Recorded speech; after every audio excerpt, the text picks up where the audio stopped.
Mga ka-diskarte chicks, may nabasa akong comment na alam kong maraming mapapa ay delikado yan. Sabi niya, Lodi, pakitapik nga paano kung may gusto sa'yo ang jowa ng best friend mo.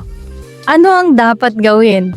Shoutout sa'yo ka-diskarte chicks at alam mo, hindi lang ikaw ang may tanong na ganyan. Kasi sa totoo lang, hindi ito kasing bihira ng iniisip ng iba. May mga pagkakataon talagang habang tumatagal, nagkakaroon ng atraksyon ang isang tao sa maling tao. At ang masakit, hindi stranger, hindi office mate, hindi kapitbahay, kundi jowa na sarili mong best friend. Ngayon tandaan natin, ang attraction minsan hindi mo kontrolado. Pero ang kilos mo pagkatapos mong maramdaman yon, doon nasusukat ang karakter mo. Kaya kung gusto mong malaman kung ano talaga ang dapat gawin sa sitwasyong ito, panoorin mo hanggang dulo. Pero bago po yan, i-comment mo muna kung taga saan ka para malaman ko naman po kung hanggang saan ang abot ng ating diskarteng usapan. At syempre, huwag mo kalimutang i-like ang video na itong mag-subscribe at i-hit ang notification bell para lagi po kayong updated sa mga love tips natin tuwing may bagong upload. So, ready ka na ba? Tara, simulan na natin. So number 1, huwag mong isipin na panalo ka. May mga taong kapag nalaman nilang gusto sila ng jowa ng kaibigan nila, ang unang reaction, gwapo pala talaga ako. Oo nga, may dating pala ako. Pero mag-ingat. Hindi ibig sabihin na gusto ka niya, ikaw na ang mas magandang tao. Minsan may problema lang talaga sila sa relasyon. Minsan naghahanap lang siya ng emotional escape. At minsan mahilig lang talaga siyang lumandi. Kaya huwag mong gawing ego boost ang isang sitwasyong pwedeng makasira ng pagkakaibigan. So number 2, maglagay ng distansya. Kapag napapansin mong iba na ang tingin, laging naghahanap ng pagkakataong makausap ka, palaging nagchat-chat kahit walang dahilan, o mas excited pa siyang makita ka kaysa sa partner niya, huwag mo nang sabayan. Hindi lahat na closeness kailangan mong i-entertain. May mga sitwasyon na ang pinakamatalinong gawin ay umatras. Hindi dahil duwag ka, kundi dahil marunong kang umiwas sa gulo. So number 3, huwag mong subukang alamin kung hanggang saan ang gusto niya. Ito ang pagkakamali ng marami. Sasabihin nila, curious lang naman ako, tingnan ko lang kung seryoso. Diyan nagsisimula ang emotional affair. Unti-unti nagiging secret chats, nagiging inside jokes, hanggang isang araw, hindi mo namamalayang nahulog ka na rin. Remember, hindi lahat ng curiosity dapat sinusundan.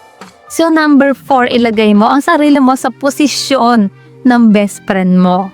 Isipin mo, kung ikaw ang may boyfriend o girlfriend at nalaman mong ang best friend mo pala nakikipaglandian sa partner mo, ano mararamdaman mo? Masakit, hindi ba?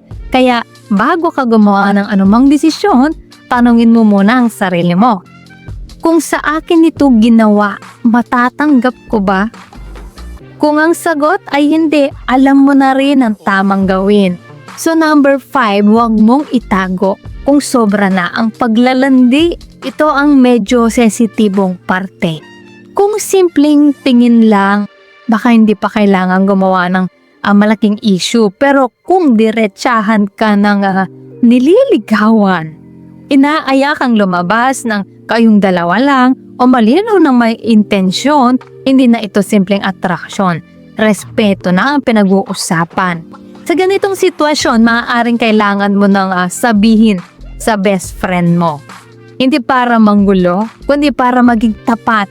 Pero gawin ito ng may ebidensya at walang halong drama.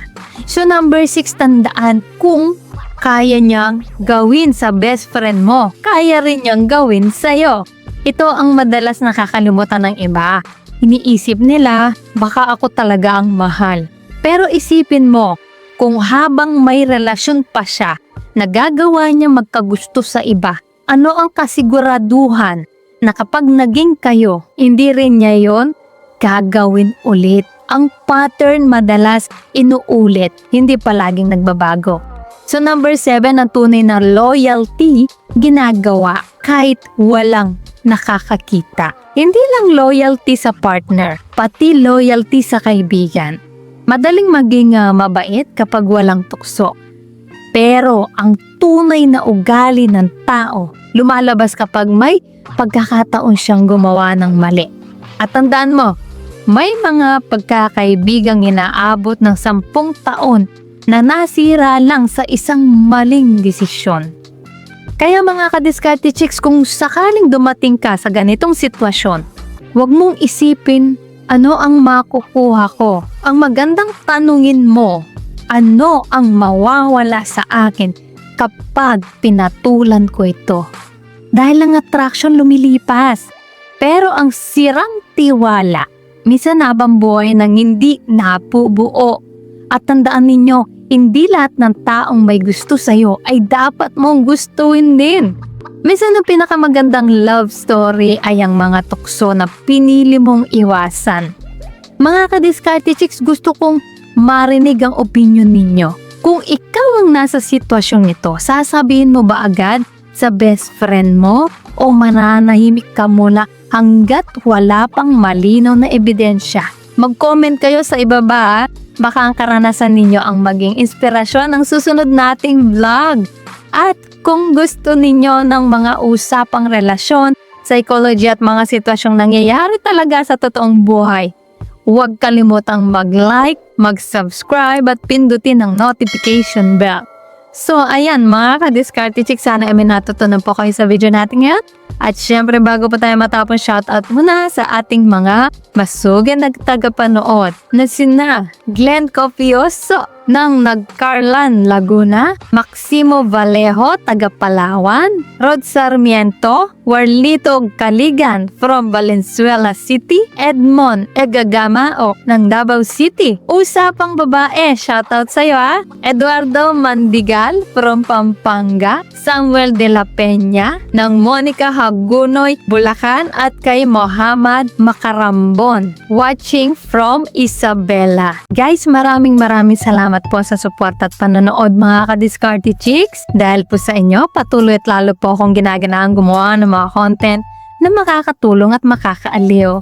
At para naman po sa mga hindi pa na-shoutout, gusto mong ma-shoutout sa next video, i-comment lang ang hashtag kadiskarte-chicks at sabihin ko nung topic ang gusto mo pag-usapan natin next. Kung nagustuhan mo ang video na ito, ay huwag kalimutang mag-like, mag-subscribe, at i-share ito. So guys, this is Diskarte Chicks, your love mentor na laging nandito para sa mga diskarteng pag-ibig. Kita-kits sa next video. Maraming salamat sa panonood. Ingat kayo palagi. Let's spread love.